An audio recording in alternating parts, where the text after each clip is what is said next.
Welcome to Energize and Revitalize with Dr. Amy. I'm Dr. Amy Coopersmith, a doctorate-prepared nurse practitioner, and this show is about empowering you to live a radiant, healthy, and balanced life. I'm very excited to introduce today's guest, Pamela Hall. Pam has trained in martial arts since 2012 and has earned a black belt in mixed martial arts.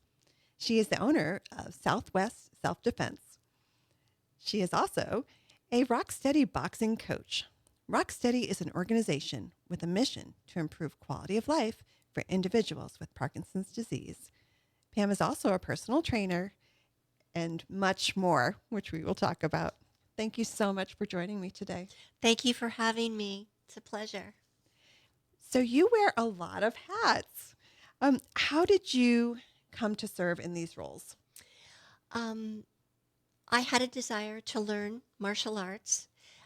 When I started training, it was something that immediately I loved and enjoyed. My favorite part of the martial arts aspect was, in fact, the self-defense.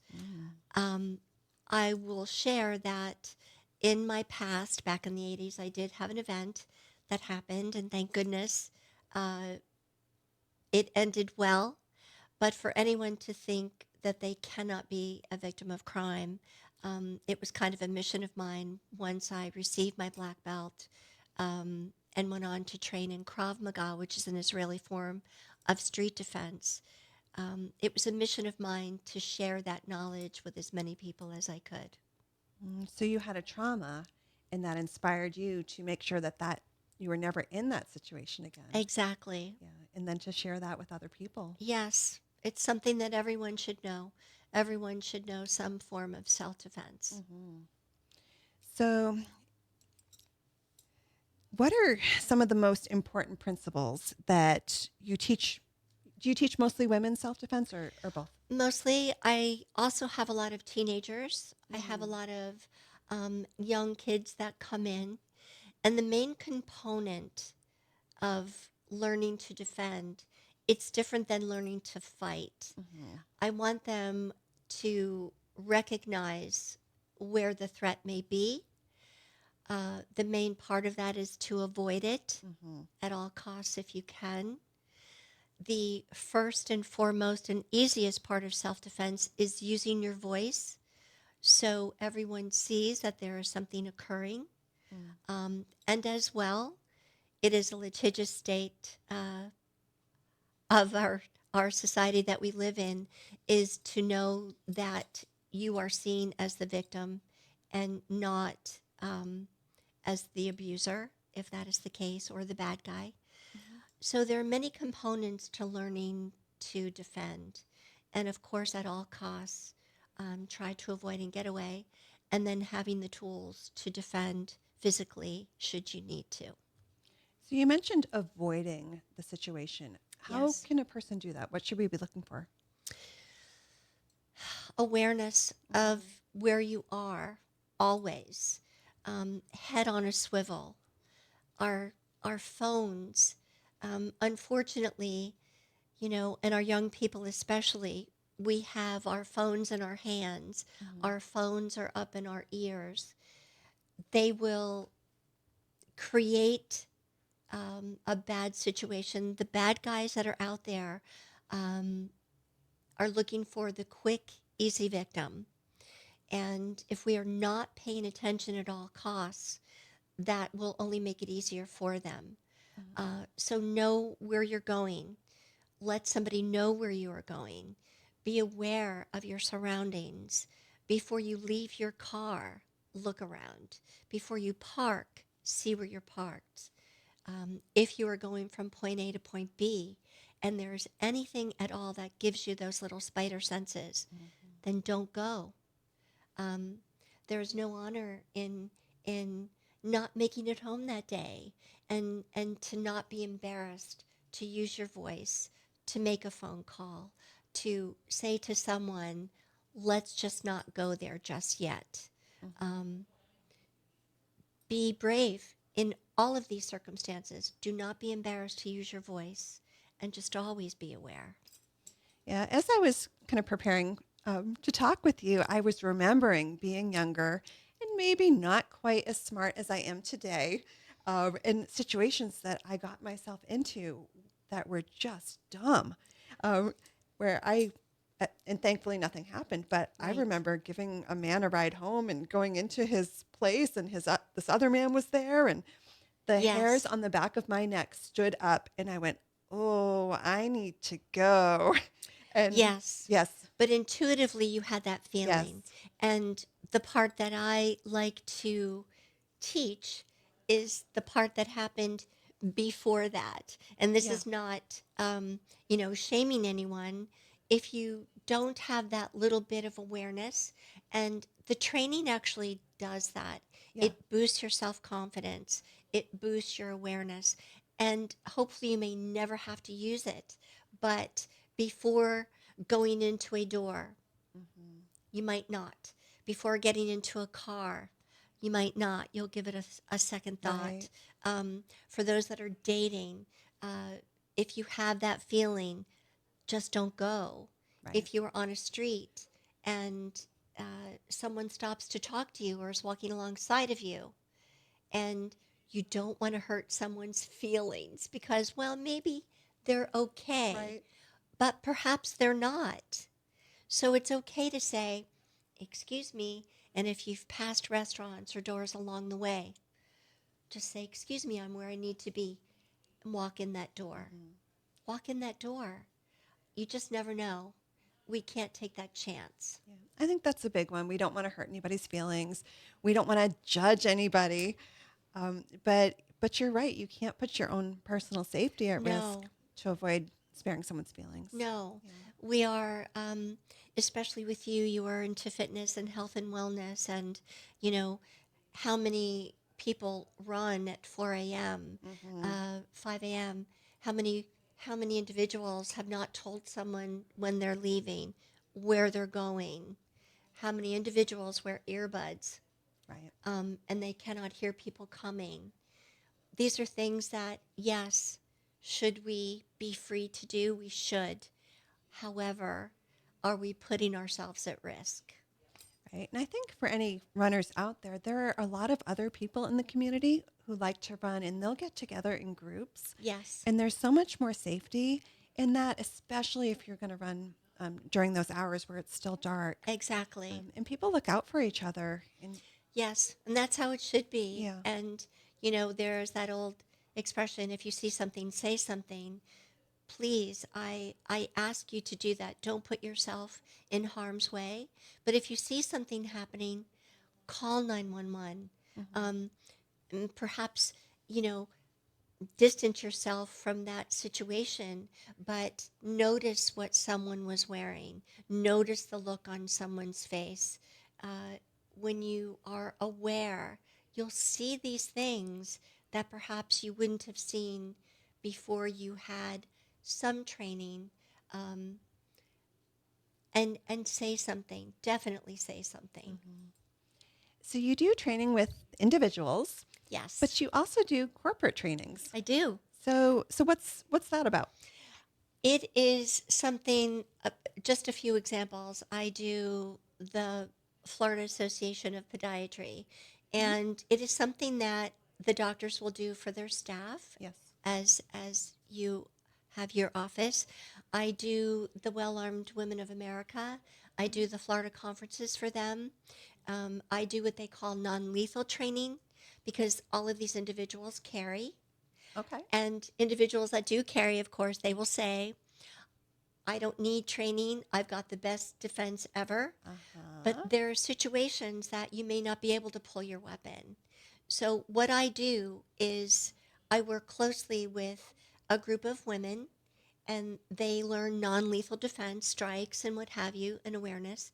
And then I ask them to put what we call like a plastic cert gun where they may carry their regular weapon. Yeah. And I will pop them down to the ground where they will learn to perhaps land, roll, and then fire Hmm. their weapons, because that is not 100%.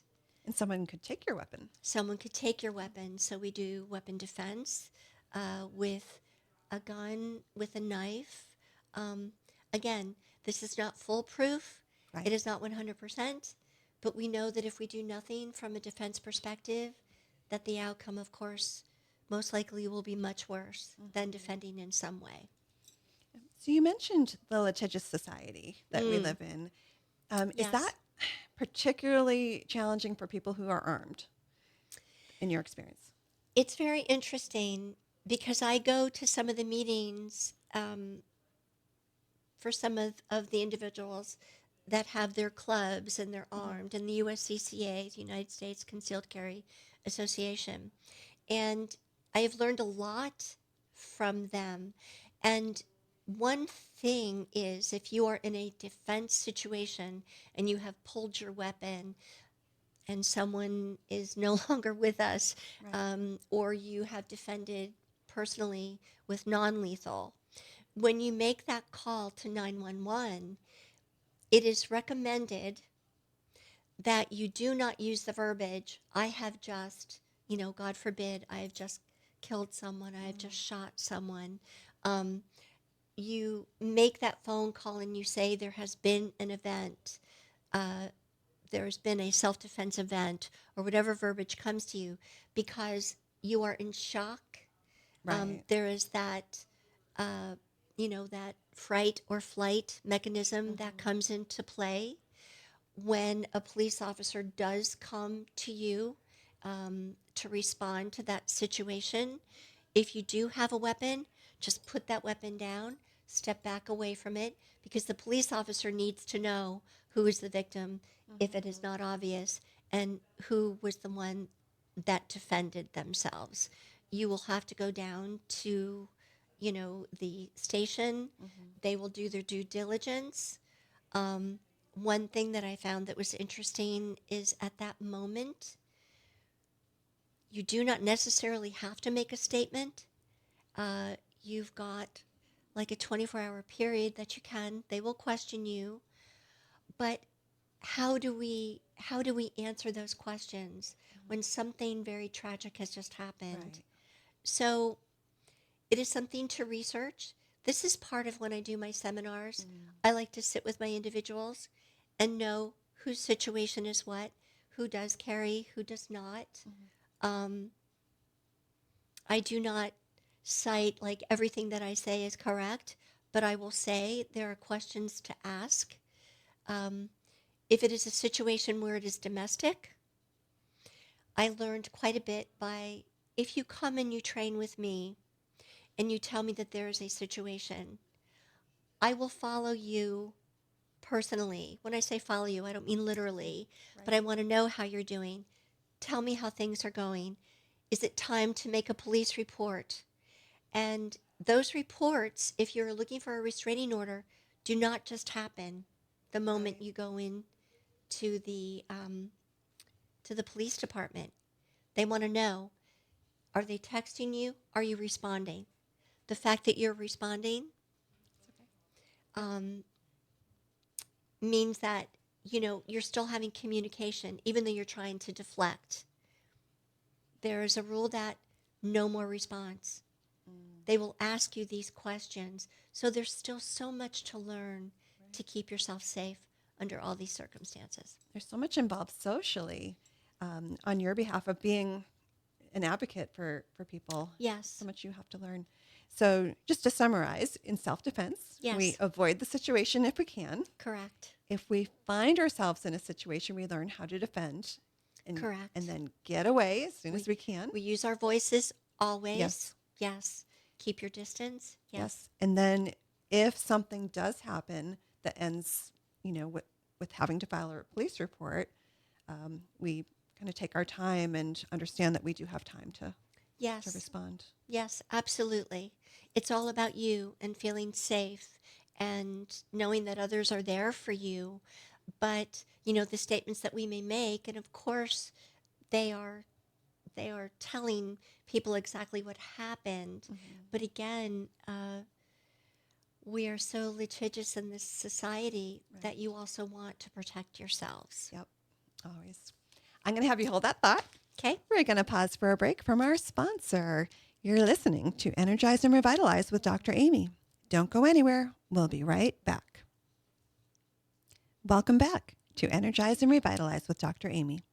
I'm Dr. Amy Coopersmith, and my guest today is Pam Hall, a certified personal trainer and self-defense expert. Before the break, we were talking about various aspects of self-defense. Now, you are also a boxing coach for Rocksteady. Yes, Can you tell us about that? I can with pleasure. Rocksteady is a program that was developed for individuals with Parkinson's. And it is a proven fact that those individuals, they need to keep their bodies moving. They need to keep everything as loose as they possibly can. Um, Boxing is a great component because not only does it exercise them physically, but it's a cognitive exercise for them as well. Um, it is it's a fun thing, and we meet them where they are. There are individuals that can box and do combinations, your jab, cross, your hooks, and your uppercuts. And then part of that is we may count from 1 to 10. We may count down from 10 to 1 while doing jab crosses. Individuals that perhaps are having balance issues can box sitting. So we can do boxing anywhere, in any way, to accommodate the individuals that have been diagnosed with Parkinson's, along with the other exercises that we introduce. Yeah, I think the world knows a little more about Parkinson's these days because of celebrities like Michael J. Fox, Yes, increasing awareness. yes, So it's not so foreign to your average listener. yes. It is in our area. We have monthly meetings um, for the individuals with Parkinson's. They come to Lions Pride Boxing and MMA in Bunnell, and we see them 3 days a week. And they do an hour of a workout that you and I would want to do. Yeah. We may have to, kind of keep tabs on them a little bit more. These individuals work so hard to just put one foot in front of the other. There are various stages. And again, we meet them where they are in their stage of Parkinson's. And then we always, as I said, we always box with them. But it's also a sense of community for them. They come in and they are not alone. We have an individual who has been with us, well, I'm going to say a few months, and she hadn't done any type of exercise, and she has not shared it with a lot of her friends. Yeah. Because when you receive that diagnosis, it's a real kind of a gut punch, because it is a disease that there is no cure for yet, but they're coming leaps and bounds with medication, with a DBS surgery, which we can talk about along the way if you'd like. But since she started Rocksteady, she has dropped 16 pounds. Nice. Her state of her relationship with her husband has improved leaps and bounds because she is a happier individual, and now she is in a group of others that are sharing the same diagnosis. So it is just a joy and my pleasure to be a part of them. It's an honor to be a part of them. How did you get involved with a group that serves Parkinson's clients? This started with me a few years back. I had an individual that was recommended to me through a friend. We trained Spartan races, and this individual came to my friend and shared his malady, if you will. He was 40 years old when he was diagnosed, and in his mind, he said, I can do this on my own. I can make this better. I can become more physically able. And God love him, he walked into my studio and he looked like one of those little um, air people that they have in front of new businesses where his arms and legs were going. And I said, okay, I'm up to the challenge if you are. And probably within 3 months, he was more stable on his feet. His speech was better. His tremors had alleviated. Part of Parkinson's is what's called dyskinesia, and that is the movement of your feet and legs and hands. And all of those things just really became much more calm. And then within 6 months, his medication had decreased to half. And I was hooked. I'm like, I'm liking this. And even while he was in my studio and we were boxing, I even said, do you want to do a little self-defense? Do you want to do a little Krav Maga? And he's like, yeah. He was kickboxing. It didn't look, professional, but it was amazing. And from that point on, um, I knew that that had to be a part of what I do and giving back. Is there something in particular about boxing as opposed to a different type of activity that really helps people with Parkinson's? Absolutely. It is just a boxing stance Hmm. is more secure. For an example, left foot forward, Hmm. right foot back, having those knees bent just a little bit. Um, it's like defying the law of gravity, right? Okay. Your hands come up, knowing to place your body in a certain way to where if you feel like you're falling forward, that lead leg is going to support Hmm. you, and vice versa.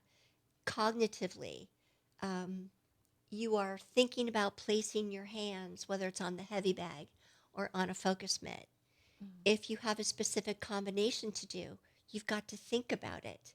You're hearing it, and you're placing your hands Hmm. where it goes, and you're getting a full body workout, especially the individuals with Parkinson's. It's great cardio. We all need cardio Yes. for everything that we do. If God forbid we have a defense situation, you've got to be able to hang in there. Right. For Parkinson's, um, so many of the individuals perhaps are spending more time sitting because they can't just get out there and walk 2 miles. So, under a controlled environment, we can get them standing by the heavy bag, get their heart rates up a little bit. And even if they're sitting, they're punching that bag and Yep. they're having fun. That's so important. So you mentioned the fun aspect of it. And Yes, I think any disease state or situation, if we are mentally happier, in a better place, I think that gives us what we need inside to kind of deal with that situation. absolutely. It's all about, we know our cortisols, we know our Hmm. serotonins, we know our body's chemistries. The individuals that are diagnosed with Parkinson's, it's a decrease in dopamine. And, you know, we know that that is also a chemical that we need to bring us to a better state of mind as Hmm. well. So, moving those things, if we can generate along with their medications, and just being in a group of peers Right. and the camaraderie, and they can share. Um, not to mention what we might do as coaches. We play crazy music, like they want to hear great music with great beats. Um, the whole thing, it's amazing for all of us. It's amazing for the individuals that are going through the program. It makes them happy. They love being with their friends, Mhm. and it brings the coaches joy as well. Do you think people are less self conscious when they're among other people who understand? Without a Yeah. doubt. Without a doubt. And there are various stages Hmm. of their symptoms with each individual. And they look out for one another, who might be doing sit ups on the bench and maybe struggling a little bit to come off the bench. And you will always see somebody, if one of us is not there to help them immediately, sometimes we'll even stand back because it's great to see an individual, someone of their peers help Right. them because they feel comfortable. They're in. Everyone knows what everyone is feeling and going through. Right. That's really amazing. Mm-hmm. It's Um, great. so physically, the stance of boxing is going to help with stability and prevent Correct. falls, which Correct. is really important. Yes. And then cognitively, we have to memorize certain drills and so forth. Yes. So it Yes. helps in that aspect as well. Yes. And then socially, it's amazing. It's amazing. It's every part of it. We're there doing something specific and something Hmm. very important, and it is it's a serious subject, but it's so important to have fun through the whole thing. If they're Hmm. not having fun, they're not going to want to come Right. back.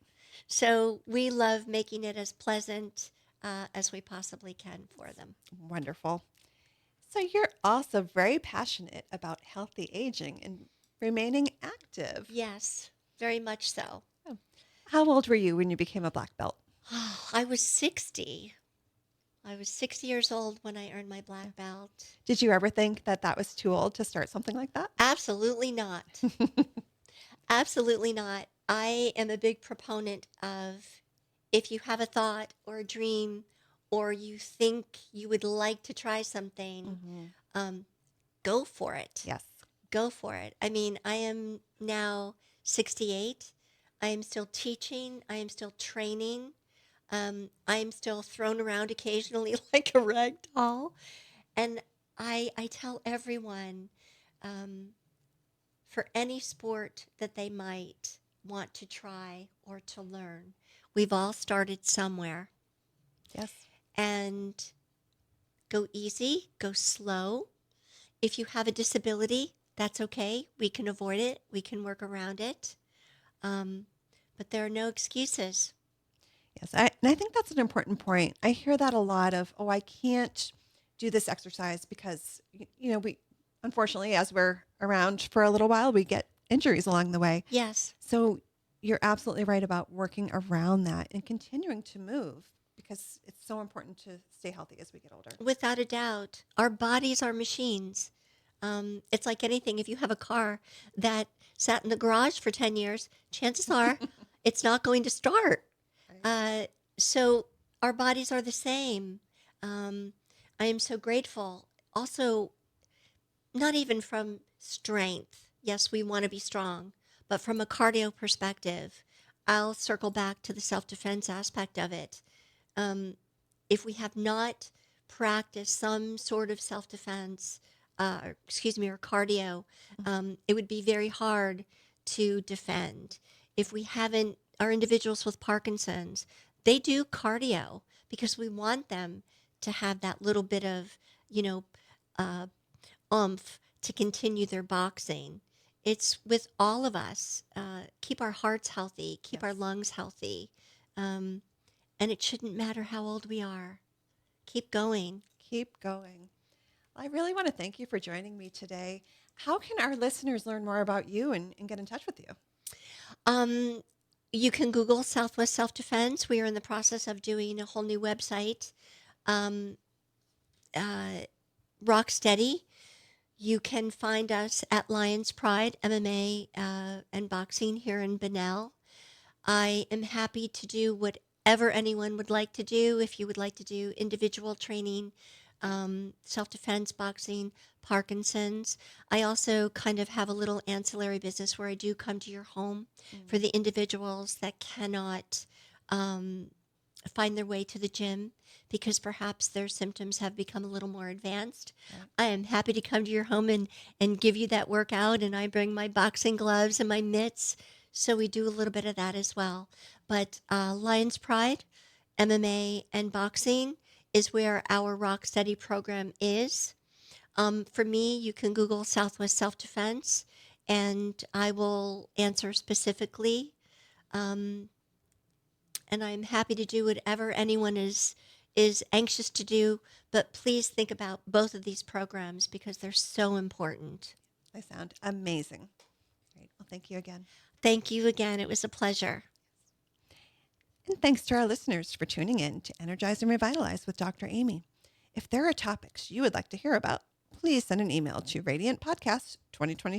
radiantpodcast2025@gmail.com. Check out past episodes on Amethyst Wellness YouTube, and please like and subscribe. I'll be back next Saturday morning at 7:30 with more expert insights and practical strategies to help you live your healthiest, most energized life. Until then, stay healthy, and here's to your best life.